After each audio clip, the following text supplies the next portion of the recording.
Bien, mis queridos niños, estáis deseosos de continuar con la arquitectura del siglo XX y vamos a ello.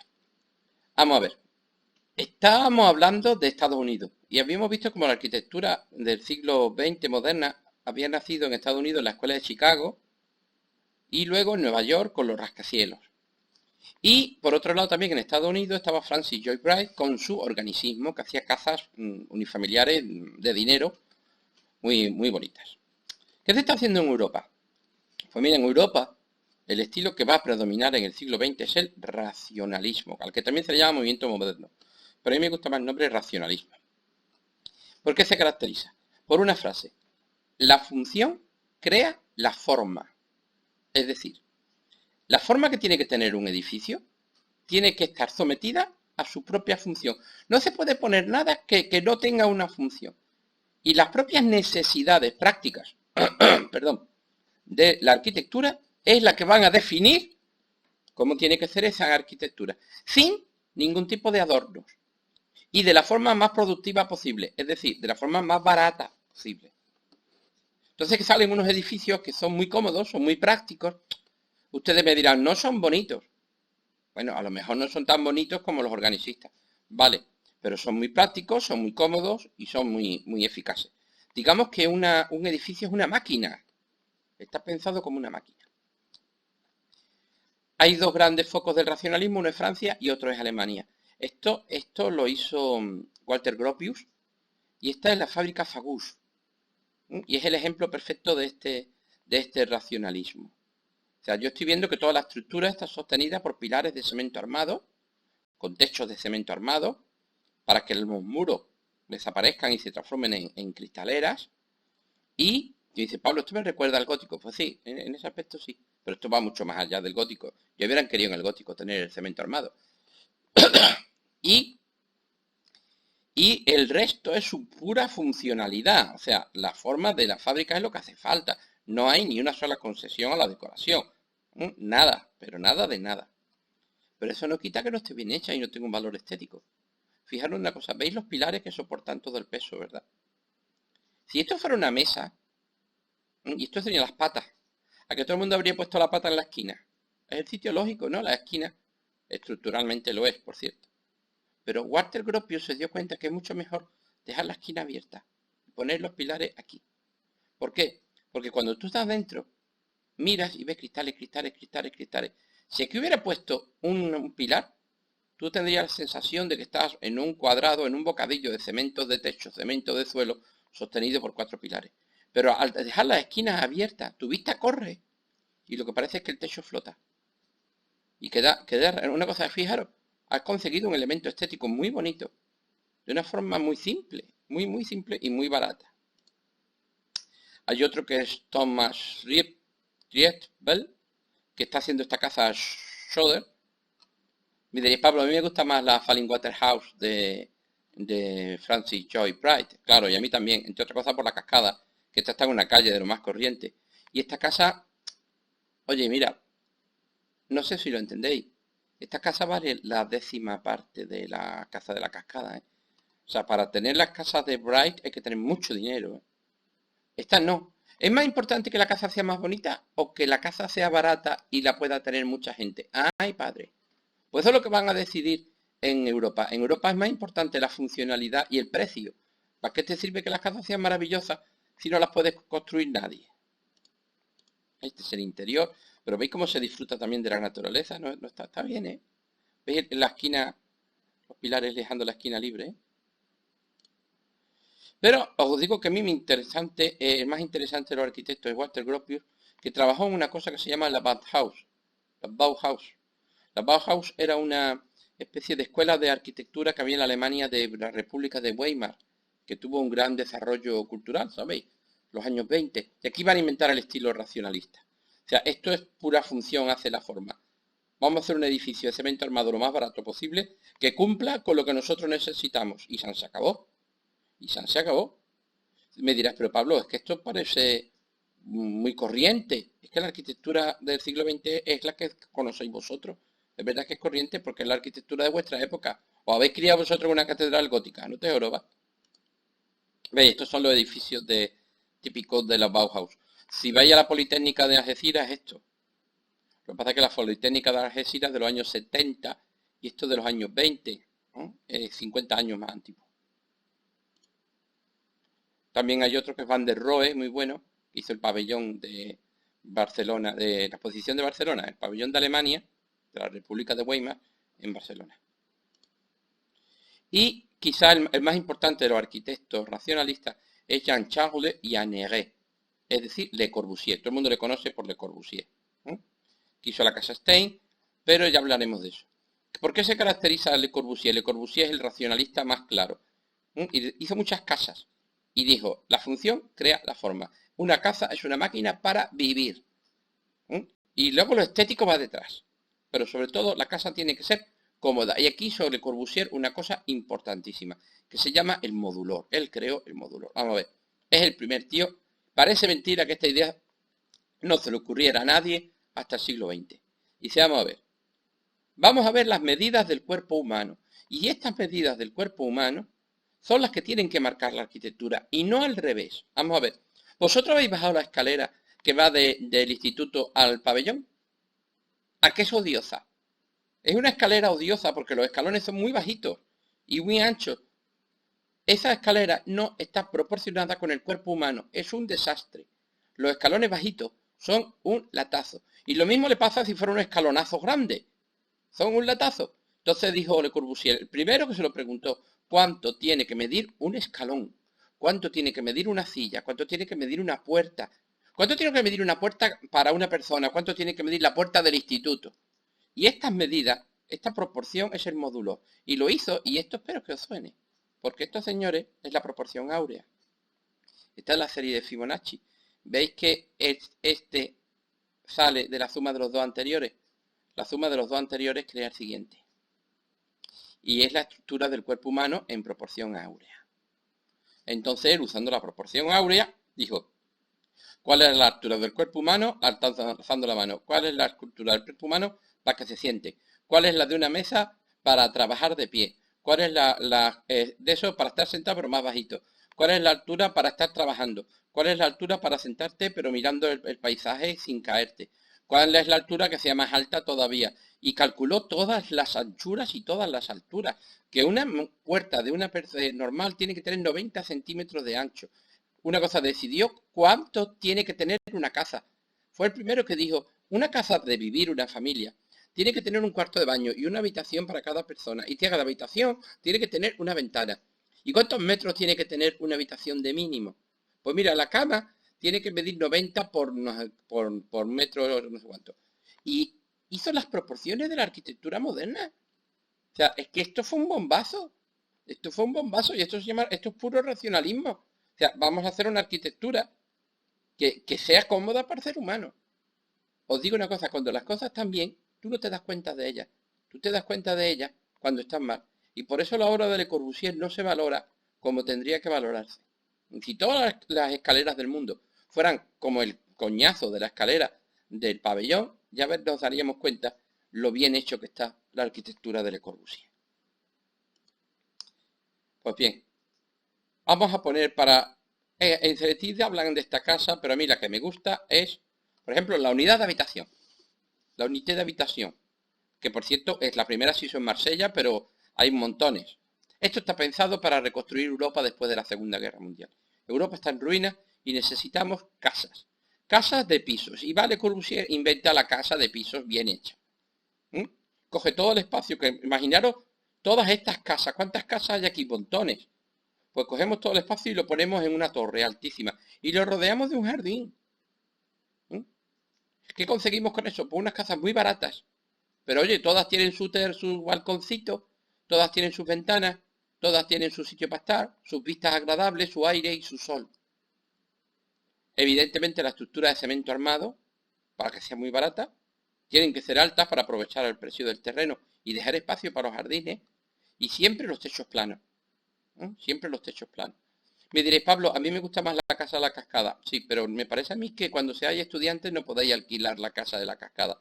Pero este piso de aquí sí podéis alquilarlo. Y es un piso muy decente, ¿eh? Son las primeras casas decentes. ¿Esto es una obra de arte? Sí, sí.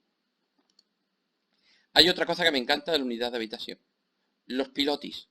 Él dice, y esto es muy de Corbusier, que las casas nunca tienen que tocar el suelo, porque la humedad sube por arriba y es lo que hace que las casas sean húmedas y frías y además tengan insectos o las cucarachas o lo que sea. La casa tiene que estar levantada sobre patitas y estas patitas se llaman pilotis. Además tiene una gran ventaja. Si deja esto vacío, aquí por ejemplo los niños pueden jugar cuando llueve. Es un lugar de reunión cuando llueve. Evidentemente en una parte de la casa sí tienes que tener una puerta para entrar y esas cosas, ¿no? Pero básicamente la casa está en alto. Y es una gran idea, ¿eh? Es una gran idea esta. En esta unidad de habitación, por ejemplo, la azotea entera es una guardería. Y entonces hay una guardería con su piscinita, hay un pollete alto para que los niños no se caigan, claro. Y hay una guardería para que los niños estén aquí. Todo a base de cemento. Esto también se llama brutalismo. Porque cemento en francés dice béton brut. Y ese brut es el brutalismo. No porque sea brutal, sino porque está el cemento a la vista. Y queda bien, ¿eh? Se puede hacer una arquitectura brutalista bien.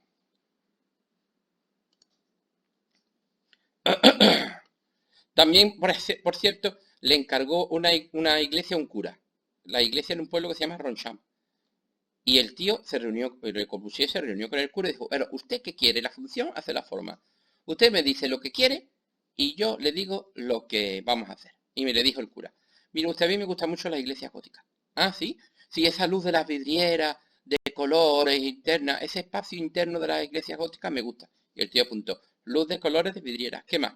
Miren ustedes, aquí, cuando es la romería de la Virgen, pues hacemos una misa afuera. Entonces necesito un altar para hacer misa al aire libre. Altar para hacer misa al aire libre. ¿Qué más? Ah, cuando hay mucha gente, para dar el sermón, me tengo que subir en alto.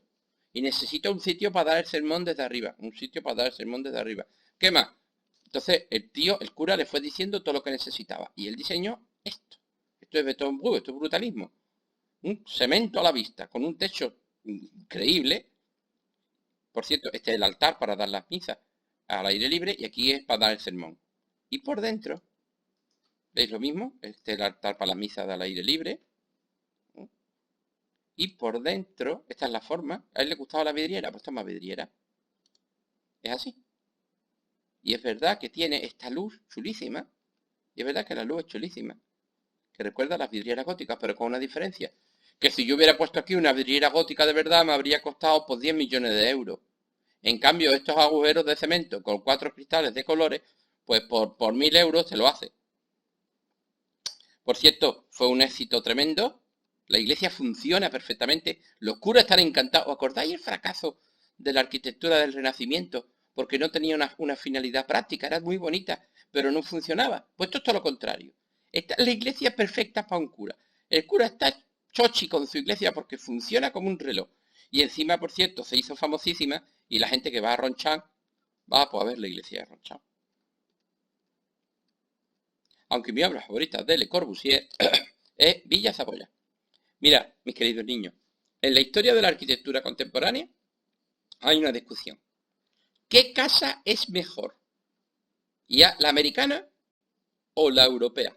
Y hay dos paladines, dos campeones. Los americanos tienen a la casa de la cascada de Bright, de Fallingwater House. Y los europeos tenemos esta, Villa Saboya de Le Corbusier. ¿Y cuál de las dos es más chula? Evidentemente estáis diciendo todos que la casa de la cascada, ¿verdad? ¿Verdad, joyos?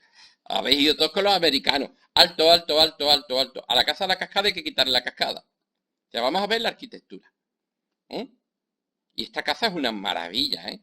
Esta casa es una maravilla. La otra es más bonita. Ya estamos con que es más bonita. La función crea la forma. Vamos a ver. Primero, vamos a verla repasar aquí la arquitectura de Le Corbusier. La casa entera se levanta... nada de decoración. Esto es racionalismo. Aquí no hay decoración en absoluto. Es la propia forma de la casa la que hace su decoración. Y yo veo que la casa se levanta sobre pilotis. ¿Veis los pilotis? Para evitarle humedad y para que tú puedas estar aquí cuando llueve y todas esas cosas. Evidentemente hay una parte porque aquí está el aparcamiento y el garaje y hay que entrar. Pero la casa es esto, ¿eh? La casa está arriba, no abajo. Para evitar que el frío suba hasta arriba. Segundo, techos planos. con terrazas. Tú te puedes asomar aquí. Estos son todos terrazas para aprovecharlas. Y grandes ventanales horizontales, para que lo mismo entre la luz y tú puedas disfrutarlo. Esta es Villa Saboya. Esta casa, una cosa como casa, es una maravilla. Además tiene una cosa que a mí me encanta. Os la enseño. Esta, no tengo una vista de Villa Saboya, pero esta me va a valer. Es lo que se llama un espacio diáfano. Y esto es una maravilla. A ver, tú haces una casa y tú haces un salón enorme. La casa es un gran espacio. El único espacio aparte que hay son los cuartos de baño y la cocina. Y el resto es tu salón. Dice Pablo, ¿un salón de 180 metros? Sí. ¿Por qué? Porque luego tú pones unos paneles de pladur, unos panelitos, y juegas con el espacio. Y tú puedes ir decidiendo cuántas habitaciones tienes en tu casa, pero sin necesidad de que vengan albañiles ni casa. Tú mismo, quitando unos tornillitos, puedes mover las paredes de tu casa. Entonces, por ejemplo, imaginaros que tú eres un matrimonio con 3 niños. No, pues necesitáis pues 4 dormitorios. Vale, pero quieres hacer un pedazo de fiesta tremenda. Pues entonces un día coges todos los muebles, los quitas, los metes en un cuarto, mueves todas las paredes y dejas un salón tremendo. Que ahora resulta que tenéis un niño más. Pues movéis todas las paredes y ponéis un dormitorio más. Ahora resulta que los niños se van a la universidad y ya se queda la casa vacía. Pues entonces quitas los cuartos y amplías la casa. El espacio diáfano te permite jugar con el espacio. ¿Mm? Ya sé que no os ha convencido, que os gusta más la caza de la cascada de Bright. Vale, venga, a vosotros la perra gorda. De lo más moderno ya de la arquitectura contemporánea, porque hay varios estilos. Y esto no hace falta sabérselo. Por ejemplo, este es el estilo internacional. El estilo internacional que inventó Van der Rohe es que es el estilo que hay en el rack. O sea, tú ves Hong Kong, tú ves Nueva York, tú ves Madrid, tú ves Londres, tú ves París, tú ves Nairobi y encuentras esto. O sea, grandes rascacielos, pero sin adorno ninguno. O sea, cajas de zapatos. Enormes cajas de zapatos de cristal. ¿No? A mí personalmente no me gusta. ¿Qué queréis que os cuente? Esta es la ópera de Sydney. Esto es más bien organicista, ¿eh? Parecen caracolas, ¿verdad? Hay uno que sí que me gusta mucho, que es el estilo high-tech. Que fue, por ejemplo, el que hizo para el Centro Pompidou de París. Dice, Pablo, este edificio está sin terminar. Yo me acuerdo cuando llevamos a mi suegra aquí al Centro Pompidou y fue ella a bajarse del taxi y decir, ¡uy, qué pedazo de obra! Dice, no, señora, esto no es una obra. Esto está terminado, esto es así. ¿Por qué se llama alta high-tech de alta tecnología? Vamos a ver. Aquí estoy viendo una arquitectura, ¿no? Pero todas las tripas del edificio, ¿entendéis que las tripas es el agua, de beber, las aguas negras de los inodoros, la electricidad, la calefacción, el aire acondicionado, todos los tubos, todas las tripas, todos los cables del edificio, las escaleras, todo eso está por fuera. ¿Mm? ¿Para qué? Pues porque si hay una rotura, si algo se rompe, pues así podemos arreglarlo sin ningún problema. Y entonces va el tío y hace Centro Pompidou, que es básicamente una estructura de cemento revestida por una estructura de hierro, la veis aquí, pero con todos los tubos al aire. Los blancos son de aire acondicionado. Los azules son de aguas de beber. Los grises oscuros son aguas negras. Los naranjas, electricidad. Los rojos, calefacción. Y los verdes serán, pues, lo que a ti te dé la gana. Oye, para arreglar cada vez que hay una avería, el tener todos los tubos a la vista es una maravilla. Y queda chulo, ¿eh? Queda chulo. Queda chulo. Luego el posmoderno, que ya es de los años 80, lo que imita es el arte clásico, el arte griego, como por ejemplo este, ¿no? Parece que es una obra renacentista con una cerliana y esas cosas. La deconstrucción es que parece que el edificio ha explotado. Parece como si le hubieras dado la vuelta, yo qué sé. Y están todos los volúmenes, no hay una sola línea recta, ni por dentro ni por fuera. El más famoso es el Guggenheim de Bilbao. Ni por dentro ni por fuera. El edificio está como revuelto. Y mi arquitecta contemporánea favorita, que por cierto murió hace 4 años, es una mujer que nació en Irak y se llama Zaha Hadid y es también de este estilo del desconstructivismo. Y Es la única mujer de todo nuestro temario que es una crack de primera fila, ¿eh? En todo el temario. Es verdad que hemos visto a Artemisa Gentileschi, veremos la Goncharova, hay muy pocas mujeres, pero siempre son artistas secundarias. Esta no. Zaha Hadid es la mejor arquitecta de finales del siglo XX y del siglo XXI. Y bueno, la mujer ya ha muerto, la pobre. Pero es una maravilla. Y es una cosa, si me preguntan a mí quién es el mejor arquitecto del siglo XXI, Zaha Hadid. Mirad qué maravillas hacía esta mujer.